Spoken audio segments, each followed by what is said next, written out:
এখনো তারা রাজনীতি করার সুযোগ পাচ্ছে। এই সমস্ত রাজনৈতিক দলকে অতি সত্বর নিষিদ্ধ ঘোষণা করতে হবে। হাদি ভাই সর্বশেষ সাংবাদিকদেরকে একটা কথা বলেছিলাম, আমি হয়তো থাকবো না, কিন্তু আমার লড়াই যাতে এই জমিনে চালু থাকে। হাদি ভাইয়ের আত্মাকে বলতে চাই, ও হাদি ভাই, আপনি দেখুন হাজার হাজার হাদি আপনার রক্ত থেকে জন্ম নিয়েছে বাংলাদেশে। এই হাদিরা, এই ফ্যাসিস্ট সরকার যেভাবে পতন হয়েছে, এই ফ্যাসিস্ট যতদিন পর্যন্ত বাংলাদেশ থেকে নির্মূল না হবে, ততদিন পর্যন্ত আপনার আওয়াজ এই সমস্ত হাদির মুখ থেকে বের হবে। এই সমস্ত হাদির মুখ থেকে সেই প্রতিবাদ বের হবে, যেই প্রতিবাদ আপনি সারা জীবন করে গেছেন। হাদিরা বারবার বাংলাদেশে জন্মায় না, হাদিরা একবার জন্মায়। সেই হাদি থেকে আমাদের শিক্ষা নিয়ে, সেই হাদির অনুপ্রেরণায় অনুপ্রাণিত হয়ে বাংলাদেশের সার্বভৌমত্ব আমাদের রক্ষা করতে হবে। সেই সার্বভৌমত্ব রক্ষা করার জন্য আমরা প্রস্তুত আছি ইনশাআল্লাহ।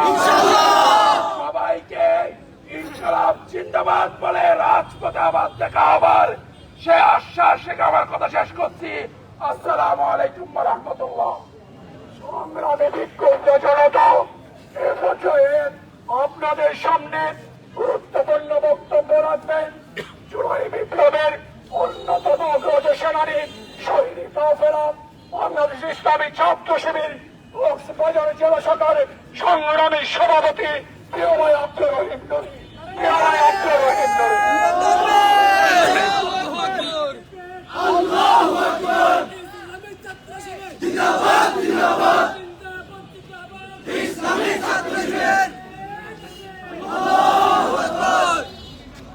إن الحمد لله والصلاة والسلام على رسول الله وعلى آله وأصحابه أجمعين. أعوذ بالله من الشيطان الرجيم. بسم الله الرحمن الرحيم. ولا تقولوا لمن يقتل في سبيل الله أموات بل أحياء ولكن لا تشعرون. সম্মানিত ছাত্র জনতা, প্রাণপ্রিয় ভাইরা, আমরা জানি 2000-এর অধিক ছাত্র জনতার রক্তের বিনিময়ে আমরা ফ্যাসিবাদী আওয়ামী লীগের পতন ঘটিয়েছিলাম। আমরা বিশ্বাস করেছিলাম 2000 শহীদের রক্তের বিনিময়ে এদেশ থেকে ফ্যাসিবাদের চরম পতন হবে। আমরা এটাও বিশ্বাস করেছিলাম 2000 শহীদের রক্তের বিনিময়ে সাম্রাজ্যবাদী ভারত এদেশ থেকে সমূল উৎখাত হবে। আমরা দেখতে পাচ্ছি জুলাইয়ের যে সমস্ত বীর সেনারা জুলাই পরবর্তী আন্দোলনের চেতনাকে এগিয়ে নেবার জন্য রাজপথে সক্রিয় থেকেছে, পতিত ফ্যাসিবাদী শক্তি এবং সাম্রাজ্যবাদী ভারত তাদেরকে একে একে আক্রমণ করে যাচ্ছে। দিবালোকে গুলি করে হত্যা করেছে। আমাদের হাজি ভাইয়ের খুনিদের গ্রেফতার না করা হবে, পতিত ফ্যাসিবাদী সরকারের যত ধরনের অঙ্গ সংগঠন আছে তাদেরকে সমূল উৎখাত করে নেওয়া হবে, ততদিন আমরা প্রত্যেকেই হাজির হব ইনশাআল্লাহ। যতদিন না ভারতের সাথে কূটনৈতিক সম্পর্ক ছিন্ন না করা হবে, বাংলাদেশের সরকারের পক্ষ থেকে ভারতের পণ্য বর্জনের জন্য ঘোষণা না দেওয়া হবে, ততদিন আমরা হাজির হয়ে হাজি ভাইয়ের সেই চেতনা নিয়ে ভারত বিরোধী, সাম্রাজ্যবাদী বিরোধী, পতিত শেখ হাসিনা বিরোধী আমরা আন্দোলন চালিয়ে যাব।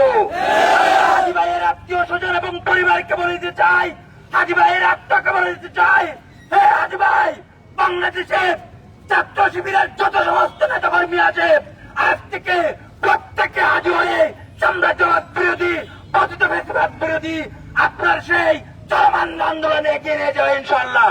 শুধু তাই নয়, বাংলাদেশের প্রত্যেক ছাত্র জনতা আজ থেকে এক একজন হাজি হয়ে পতিত ফ্যাসিবাদ বিরোধী এবং সাম্রাজ্যবাদ বিরোধী আন্দোলন এগিয়ে নিয়ে যাবে ইনশাআল্লাহ। আজকে ছাত্র জনতা এখানে উপস্থিত হয়েছেন, এজন্য বাংলাদেশ ইসলামী ছাত্র শিবির কক্সবাজার জেলা শাখার পক্ষ থেকে সবাইকে মোবারকবাদ জানাচ্ছি। আসসালামু আলাইকুম ওয়া রাহমাতুল্লাহ।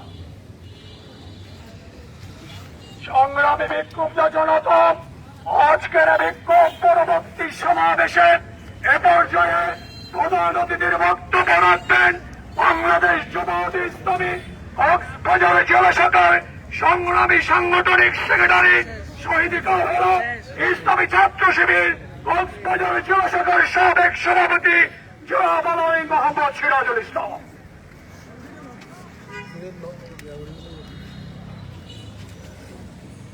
সংগ্রামী ছাত্র জনতা, আসসালামু আলাইকুম ওয়া রাহমাতুল্লাহ। আপনারা জানেন,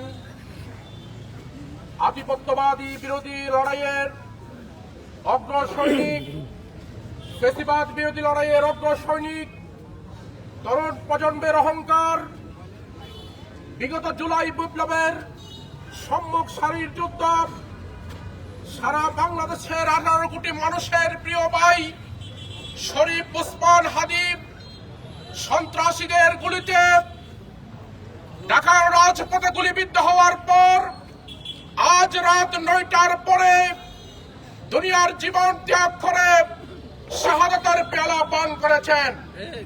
আজকে আমরা শাহাদাত পরবর্তী তাৎক্ষণিক মিছিলের পর দেবদাহীন কণ্ঠে জানিয়ে দিতে চাই, যতদিন পর্যন্ত শরীফ ওসমান হাদীর হত্যার বিচার করা না হবে, ততদিন পর্যন্ত বাংলাদেশের মুক্তিকামী ছাত্র জনতা থেমে থাকবে না। আমরা সরকারের কাছে অবিলম্বে দাবি জানাতে চাই, সন্ত্রাসীদেরকে, হত্যাকারী খুনিদেরকে চিহ্নিত করে অবিলম্বে দৃষ্টান্তমূলক শাস্তির ব্যবস্থা করুন। অন্যথায় আপনাদের ক্ষমতা থাকবে কি থাকবে না, এদেশের 18 কোটি মানুষ সিদ্ধান্ত গ্রহণ করবে ইনশাআল্লাহ। সম্মানিত ভাইরা, আমরা আজকের এই শোককে শক্তিতে পরিণত করে আধিপত্যবাদীদের বিরুদ্ধে ঐক্যবদ্ধভাবে সংগ্রাম করে এই বাংলাদেশকে আমরা নতুন কাঠামোতে ফিরিয়ে নিতে চাই। আপনারা কি ঐক্যবদ্ধভাবে থাকবেন আমাদের সাথে?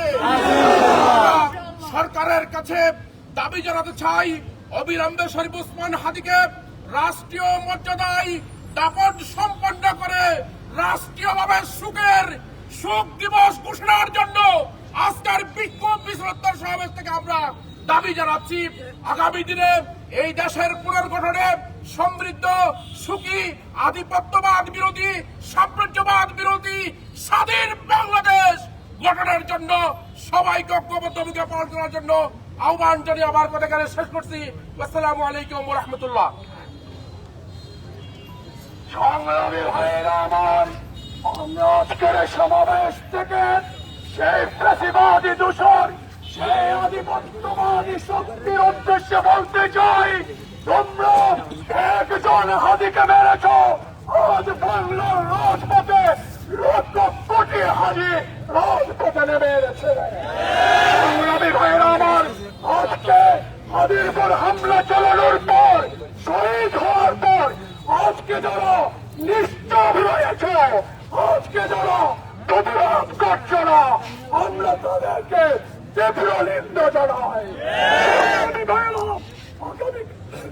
আগামীকাল নতুন কর্মসূচি আসবে, রাজপথে আপনাদেরকে সক্রিয় থাকার জন্য উদাত্ত আহ্বান জানিয়ে আজকের এই বিক্ষোভ মিছিল পরবর্তী সমাবেশে এখানে শেষ করছি। আসসালামু আলাইকুম। সম্মানিত ভাইয়েরা, ছাত্র শিবিরের বাইরে বাস টার্মিনাল যাবে, ছাত্র শিবিরের বাইরে বাস টার্মিনাল যাবে, বাস টার্মিনাল যাবে, আমরা বাস টার্মিনাল যাবো গাড়িতে করে।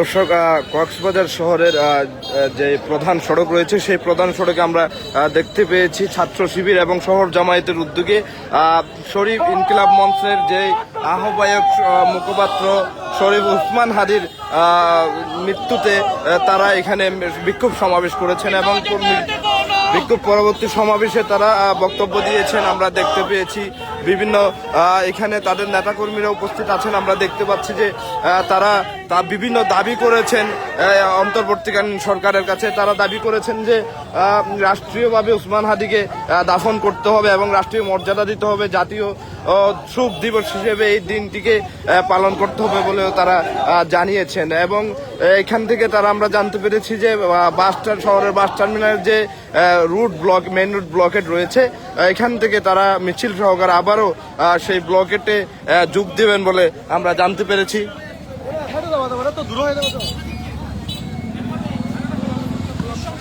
দর্শক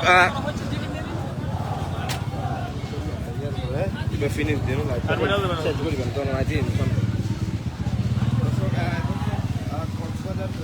প্রধান সড়ক আছে সেখান থেকে আমরা